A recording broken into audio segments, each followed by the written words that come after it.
여러분 혹시 비타민C 하면 뭐가 제일 먼저 떠오르세요? 감기 예방, 피로 회복, 피부 미백, 대부분 이렇게 말씀하시죠. 하지만 그건 비타민C의 진짜 힘 중 아주 일부분일 뿐입니다. 의사로서 말씀드리면 비타민C는 단순한 영양제가 아닙니다. 우리 몸을 안에서부터 복구시키는 수리공이에요. 문제는 많은 분들이 이 강력한 비타민을 제대로 못 쓰고 있다는 겁니다. 하루에 2알씩 챙겨 먹는데도 피부는 칙칙하고 잇몸은 자주 붓고 감기만 왔다 하면 바로 알아눕는 분들 계시죠? 그 이유는 단 하나, 비타민C를 제대로 못 드시는 겁니다. 즉 어떻게 먹느냐가 효과의 전부를 결정합니다. 비타민C는 우리 몸이 스스로 만들지 못하는 유일한 비타민이에요. 그래서 매일 음식을 통해 공급하지 않으면 하루만 해도 혈중 농도가 떨어집니다. 하지만 그만큼 즉각적인 변화도 줍니다. 피로감이 줄고 상처가 빠르게 아물고 심지어 혈압과 혈관 건강에도 큰 영향을 줍니다. 선생님, 영양제 챙겨 먹는데 왜 이렇게 피곤할까요?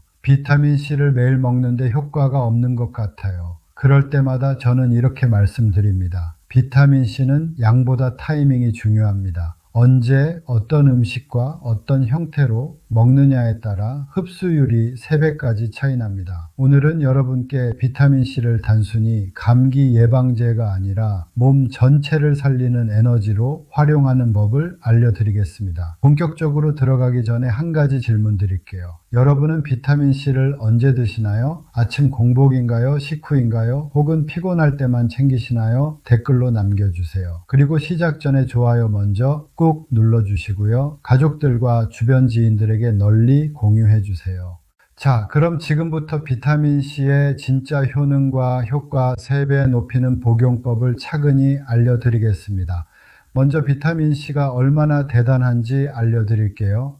우리가 생각하는 것보다 훨씬 다재다능합니다. 단순히 감기 안 걸리게 해주는 비타민이 아니라 몸속 모든 세포를 보호하는 항산화 엔진이에요. 쉽게 말해서 비타민C는 몸속 녹을 닦아내는 청소부입니다. 우리 몸은 매 순간 산소를 쓰고 에너지를 만들죠. 그 과정에서 활성산소라는 찌꺼기가 생깁니다. 이 활성산소가 쌓이면 세포가 녹슬 듯 손상되고 결국 노화와 질병의 시작이 됩니다. 여기서 비타민C가 등장합니다. 이 비타민은 활성산소를 붙잡아 중화시키는 천연 소방수예요. 불이 번지기 전에 잡아주는 겁니다. 그래서 꾸준히 섭취하면 피로감이 줄고 염증이 완화되고 혈관이 깨끗하게 유지된다는 겁니다.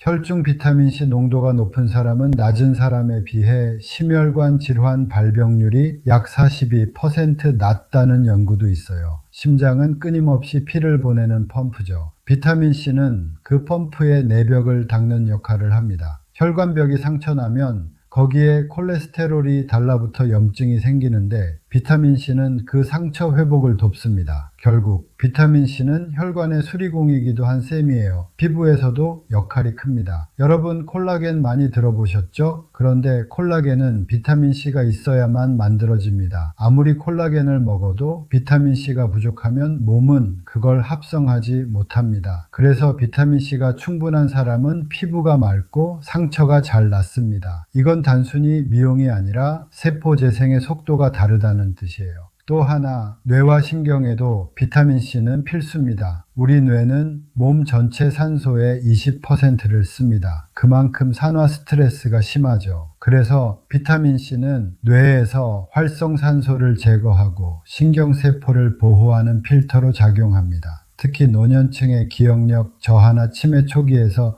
비타민C 수치가 낮게 나오는 경우가 많습니다. 즉 꾸준히 섭취하면 단순한 피로 회복이 아니라 두뇌 건강까지 지킬 수 있는 겁니다. 간단히 말하면 피부, 혈관, 면역, 뇌 이 네 군데가 주 무대입니다. 피부에서는 콜라겐 합성을 돕고 혈관에서는 상처를 복구하며 면역세포를 활성화시켜 바이러스에 맞서고 뇌에서는 노화로부터 세포를 보호합니다. 그래서 비타민C는 영양제라기보다 몸 전체를 돌보는 복합 수리 시스템이에요. 이제 한 가지 오해를 짚어볼게요. 많은 분들이 이렇게 말합니다. 비타민C는 물에 녹으니까 먹어도 다 소변으로 나가요. 맞습니다. 일부는 나갑니다. 하지만 혈중 농도가 높아져야 몸의 세포가 재기능을 합니다. 즉 소변으로 나가는 건 남은 양일 뿐이고 그 전에 이미 몸은 필요한 만큼 써버립니다. 그래서 하루 한 번 몰아서 먹는 것보다 나눠서 두세 번 복용하는 게 훨씬 효과적입니다. 이건 뒤에서 자세히 설명드릴 거예요. 여러분, 비타민C는 먹으면 좋다가 아니라 없으면 몸이 망가진다에 더 가깝습니다. 비타민C가 부족하면 처음엔 피로감 정도로만 느껴집니다. 그런데 시간이 조금만 지나면 몸 구석구석에서 이상이 나타나요. 첫 번째 신호는 잇몸에서 시작됩니다. 양치할 때 피가 자주 나거나 잇몸이 붓고 치아 사이가 헐거워지는 느낌이 들죠. 비타민C가 부족하면 콜라겐 합성이 떨어지면서 잇몸을 지탱하는 조직이 약해지는 거예요. 그래서 피가 쉽게 나고 상처가 잘 낫지 않습니다. 두 번째 신호는 멍이 쉽게 생기는 현상입니다. 살짝 부딪혔는데 멍이 오래 가거나 색이 진하게 남아버리는 경험 있으신가요? 비타민C가 부족하면 모세혈관이 약해져서 아주 작은 충격에도 피가 새어나와 멍이 생깁니다. 이건 노화의 자연스러운 현상이 아니라 혈관이 약해졌다는 경고입니다. 세 번째 신호는 상처 회복이 느려지는 것입니다. 작은 상처가 나도 며칠씩 아물지 않고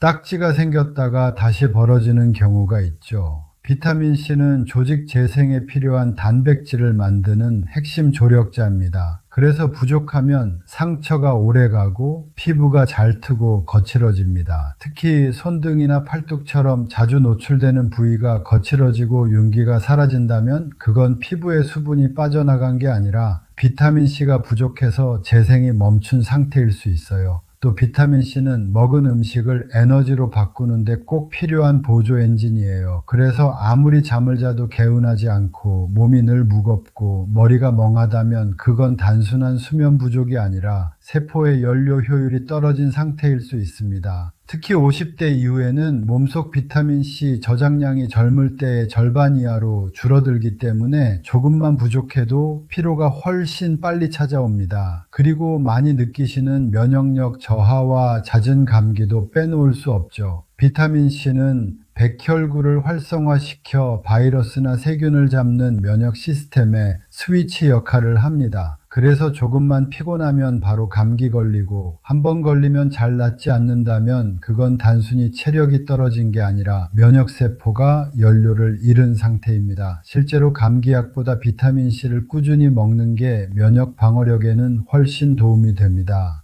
그리고 우리 피부 미백에 꼭 등장하는 게 비타민C죠. 비타민C는 멜라닌 생성을 억제하고 피부 속 산화 스트레스를 막아줍니다. 그래서 부족하면 피부가 칙칙해지고 잡티가 늘어나고 자외선에 훨씬 쉽게 손상돼요. 특히 요즘 들어 얼굴이 어두워졌다 하는 분들은 햇빛 때문이 아니라 피부 속 항산 화력이 떨어진 결과일 가능성이 높습니다. 의외로 기억력이나 집중력 저해도 비타민C가 부족한 경우일 수도 있어요. 우리 뇌는 산화에 가장 취약한 장기입니다. 비타민C는 뇌의 보호막 같은 역할을 하죠. 그래서 부족하면 신경 전달 물질의 균형이 깨지고 생각이 흐릿하거나 단어가 잘 안 떠오르는 일이 잦아집니다. 이건 단순한 건망증이 아니라 뇌의 피로가 쌓이고 있다는 경고예요. 여러분, 이 중 한두 가지라도 해당된다면 오늘부터는 비타민C를 꼭 챙겨 드세요. 자, 이제 왜 챙겨 먹어야 하는지는 알겠죠? 그런데요, 이 비타민은 어떻게 먹느냐에 따라 흡수율이 3배 이상 차이가 납니다. 같은 양을 먹어도 어떤 사람은 피부가 맑아지고 피로가 사라지고 잇몸이 튼튼해지는데 어떤 사람은 이게 효과가 있나 싶을 정도로 아무 변화가 없어요. 그 차이를 만드는 게 바로 흡수율과 유지 시간입니다. 비타민C는 수용성, 즉 물에 녹는 비타민이에요. 이 말은 곧 몸에 오래 머물지 못한다는 뜻입니다. 먹고 2시간에서 3시간 지나면 혈중 농도가 최고점에 올라갔다가 그 뒤엔 빠르게 떨어집니다. 즉, 한 번에 많이 먹어도 대부분 소변으로 배출돼요. 그래서 나는 하루에 1000mg 한 알만 먹어요. 하는 분들은 몸속 비타민C 농도가 낮은 상태로 지내고 있는 겁니다. 몸이 진짜 필요한 순간엔 이미 다 빠져나간 뒤죠. 그래서 비타민C는 한 번에 몰아서 먹는 게 아니라 두세 번으로 나눠 먹는 게 가장 좋습니다. 예를 들어 아침, 점심, 저녁에 각 500mg씩 나누면 하루 종일 일정한 농도를 유지할 수 있습니다. 비타민C가 계속 일할 수 있는 시간을 늘려주는 방법이에요. 혈중 농도를 유지해야 세포가 꾸준히 항산화 작용을 할 수 있거든요. 그럼 공복이 좋냐, 식후가 좋냐고 물어보시는데요. 흡수율은 거의 비슷하지만 안정성은 식후가 훨씬 낮습니다. 그래서 정답은 식후에 먹는 게 더 좋습니다. 공복에 먹으면 위산과 만나 일부 사람들에게 속쓰림이나 위장 자극이 생길 수 있어요. 특히 위가 약한 분들은 공복 복용이 부담될 수 있습니다. 식후에 먹으면 음식과 섞이면서 흡수 속도가 완화되고 위 자극도 줄어듭니다. 이제 형태별로 비교해 볼까요? 먼저 우리가 흔히 먹는 일반형 비타민C부터 설명드릴게요. 이건 가장 기본적인 형태예요. 비타민C 원료인 아스코르빈산을 정제나 가루 혹은 추업을 형태로 만든 겁니다. 물을 마시면 곧바로 녹아서 흡수되죠. 흡수는 빠르지만 문제는 너무 빨리 빠져나간다는 겁니다. 보통 먹고 두세 시간 후면 혈중 농도가 최고치에 올랐다가 그 다음엔 소변으로 거의 다 배출됩니다. 그래서 일반형 비타민C는 한 번에 많이 먹기보다 나눠서 자주 먹는 게 핵심입니다. 다음은 리포조말 형태. 혹시 리포조말 비타민C라는 말 들어보셨나요? 요즘 약국이나 온라인몰에서도 흡수율이 3배 높다 이런 문구로 많이 보이죠. 그런데 정작 물어보면 그게 가루인가요? 액상인가요? 이렇게 헷갈려 하시는 분들이 많습니다. 리포조말이란 형태가 아니라 기술이에요. 즉 비타민C를 몸에 더 잘 흡수되게 만드는 포장 방식입니다. 리포조말은 비타민C를 기름막으로 감싸 만든 기술이에요. 이건 최근 몇 년 사이에 인기가 많아졌는데 이유가 있습니다. 일반형은 물에 녹기 때문에 장벽을 통과하기 어려워요. 하지만 리포조말은 지방처럼 작동해서 장세포 속으로 쏙 새우며들어 들어갑니다. 그래서 흡수율이 90% 가까이 나오고 혈중 농도도 훨씬 오래 유지됩니다. 또 하나의 장점은 속이 편하다는 것이에요. 일반형 비타민C는 산성이 강해서 공복에 먹으면 속이 쓰린 분들도 있죠. 그런데 리포조말은 지방층으로 감싸져 있어서 위벽을 자극하지 않습니다. 그래서 위가 약한 분들이나 역류성 식도염이 있는 분들에게는 리포조말형이 훨씬 안전합니다. 마지막은 구미형이에요. 젤리처럼 씹어서 먹는 형태죠. 편하고 맛있지만 비타민C 함량이 상대적으로 낮습니다. 또 일부 제품은 당분이 많아서 혈당이 걱정되는 분들에게는 권하지 않습니다. 그래서 구미형은 보조용으로만 드시고 주 복용은 일반형이나 리포조말로 하시는 게 좋습니다. 여유가 되신다면 리포조말 형태를 추천드립니다. 요즘은 2000mg 이상 복용하는 분들도 많죠. 고용량 자체는 큰 문제는 없지만 신장이 약한 분들은 조심하셔야 합니다. 비타민C는 대사 과정에서 옥살산으로 분해되는데 이게 칼슘과 결합하면 결석 위험이 생깁니다. 그래서 하루 2000mg 이상은 장기 복용하지 않는 게 좋습니다. 성인 기준으로는 하루 1000에서 1500mg, 신장이 건강하지 않은 분은 500에서 1000mg 정도가 안전합니다. 지금까지 비타민C 흡수율을 높이는 법을 알아봤죠. 그런데 흡수율만큼 중요한 게 있습니다. 바로 무엇과 함께 먹느냐예요. 음식에도 궁합이라는 게 있잖아요. 좋은 궁합과 나쁜 궁합을 알려드릴게요. 먼저 최고의 콜라보를 말씀드릴게요. 혹시 철분제 드시는 분 계신가요? 비타민C는 철분을 같이 먹으면 흡수율이 무려 2배 이상 높아집니다. 특히 빈혈이 있으신 분들은 비타민C를 꼭 함께 드셔야 해요. 다음으로는 피부 재생에 좋은 궁합인데요. 바로 콜라겐입니다. 콜라겐은 단백질 덩어리입니다. 하지만 몸이 그걸 바로 쓰지 못하고 분해한 뒤 다시 합성해야 합니다. 그 합성을 도와주는 게 바로 비타민C예요. 그래서 콜라겐 제품을 드실 때 비타민C를 함께 먹으면 피부 재생 속도가 눈에 띄게 빨라집니다. 특히 저녁 복용이 효과적이에요. 이번엔 음식에 대해 얘기해 볼까요? 비타민C를 영양제뿐 아니라 음식에서도 얻는 게 중요합니다. 대표적으로 키위, 딸기, 귤, 파프리카가 좋아요. 이런 과일과 채소에는 식이섬유와 천연 플라보노이드가 있어서 비타민C가 몸속에서 더 천천히 흡수되고 오래 머물게 합니다. 즉 영양제의 효과를 붙잡아 두는 역할을 합니다. 그래서 저는 비타민C 하나에다가 귤 한 개, 이 조합을 자주 추천드려요. 그리고 가장 기본적이고 필수적인 물, 비타민C는 물에 녹는 비타민입니다. 그래서 반드시 충분한 물과 함께 드셔야 합니다. 물 없이 삼키면 흡수율이 떨어질 뿐 아니라 위에 자극이 갈 수도 있어요. 특히 리포조말 비타민C를 먹을 땐 미지근한 물 한 컵이 가장 좋습니다. 이제 반대로 함께 먹으면 손해보는 조합을 알려드릴게요. 비타민C, 복용 후 커피를 바로 마시면 어떻게 될까요? 카페인이 신장을 자극해 비타민C를 빨리 배출시킵니다. 즉 몸에 들어오자마자 빠져나가는 거예요. 적어도 비타민C 복용 후 1시간은 커피를 피하세요. 커피, 녹차, 홍차 모두 해당됩니다. 아침에 영양제 먹자마자 커피 한 잔 마시는 습관, 오늘부터 끊는 게 좋아요. 또 탄산음료와 인스턴트 음식도 마찬가지입니다. 탄산음료 속 인공 첨가물과 인스턴트 음식의 나트륨은 체내 산화 스트레스를 늘립니다. 비타민C는 그 산화 스트레스를 잡느라 흡수되자마자 다 소모돼 버려요. 청소부를 불러놓고 청소 중에 다시 쓰레기를 쏟아붓는 셈이죠. 가능하면 비타민C 복용 전후 한두 시간은 가공식품과 탄산을 피하세요. 그리고 너무 당연한 거지만 술과 흡연은 비타민C의 최대 적입니다. 술을 마시면 간에서 비타민C가 대량으로 소모되고 흡연은 한 개비당 25mg 이상을 파괴합니다. 그래서 흡연자나 음주가 잦다면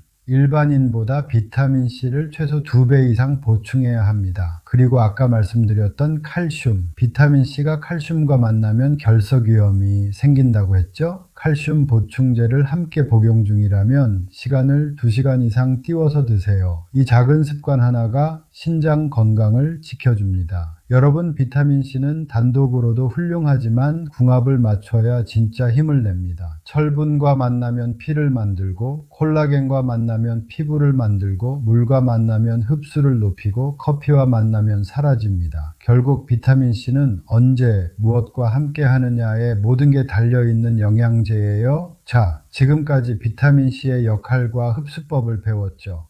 이제 그걸 실제 생활에 적용해 보겠습니다. 아침, 점심, 저녁 이렇게 나눠서 어떻게 먹어야 하는지 말씀드릴게요. 먼저 아침은 비타민C의 첫 번째 골든타임입니다. 밤새 우리 몸은 산화 스트레스와 싸우느라 비타민C를 다 써버립니다. 그래서 아침엔 혈중 농도가 가장 낮아요. 아침 식사 직후 미지근한 물 한 컵과 함께 비타민C 500mg을 드세요. 같이 먹으면 좋은 음식은 귤, 오렌지, 키위, 파프리카, 커피는 1시간 뒤에 마시는 게 좋습니다. 이 습관 하나로 아침 피로가 절반 이상 줄어듭니다. 다음 점심은요, 몸이 가장 활발히 움직이는 시간이에요. 비타민C는 세포의 엔진오일 역할을 합니다. 이 시기에 보충하면 에너지 대사가 빨라지고 식후 피로도 훨씬 덜합니다. 식사 후 30분쯤 비타민C 500mg을 다시 드세요. 같이 먹으면 좋은 건 철분제. 마지막 저녁은요, 하루가 끝나면 몸은 회복 모드로 들어갑니다. 이때 비타민C는 낡은 세포를 수리하고 피부, 근육, 혈관을 복원하는 일을 합니다. 그래서 밤엔 리포조말 형태가 좋습니다. 흡수가 천천히 진행되어 밤새 세포 재생을 돕습니다. 잠들기 1시간 전 리포조말 비타민C 500mg을 드세요. 물은 미지근하게, 같이 먹으면 좋은 건 콜라겐 보충제.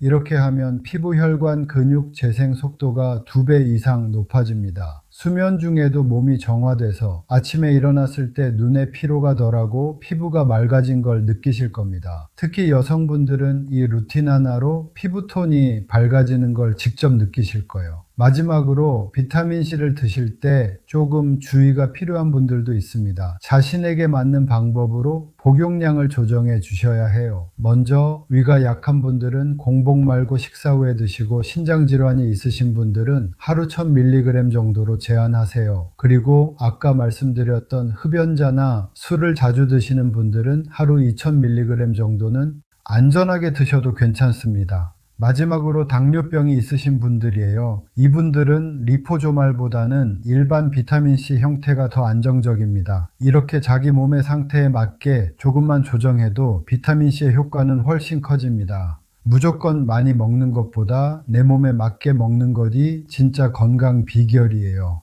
여러분, 오늘 비타민C 이야기를 들으시면서 조금 놀라신 분도 계실 거예요. 그동안은 단순히 감기 예방제 정도로만 생각하셨을 수도 있지만 비타민C는 그보다 훨씬 깊은 일을 합니다. 우리 몸의 모든 세포가 제 역할을 하도록 돕는 조율자이자 피로와 염증을 막아주는 보이지 않는 보호막이에요. 이 작은 영양소 하나가 혈관을 지키고 피부를 살리고 심지어 마음의 안정까지 도와준다는 사실, 참 신기하지 않나요? 비타민C는 단순한 약이 아닙니다. 하루를 새롭게 시작하게 해주는 몸의 리셋 버튼 같은 존재예요. 아침에는 활력을 주고 점심에는 피로를 풀고 밤에는 세포를 회복시킵니다. 이 3번의 리듬을 꾸준히 지켜보세요. 3일이면 몸이 가벼워지고 일주일이면 얼굴빛이 맑아지고 한 달이면 피로가 줄어듭니다. 그게 바로 비타민C의 진짜 힘이에요. 그리고 꼭 기억하셨으면 합니다. 건강은 한 번의 큰 변화가 아니라 작은 실천의 반복에서 만들어집니다.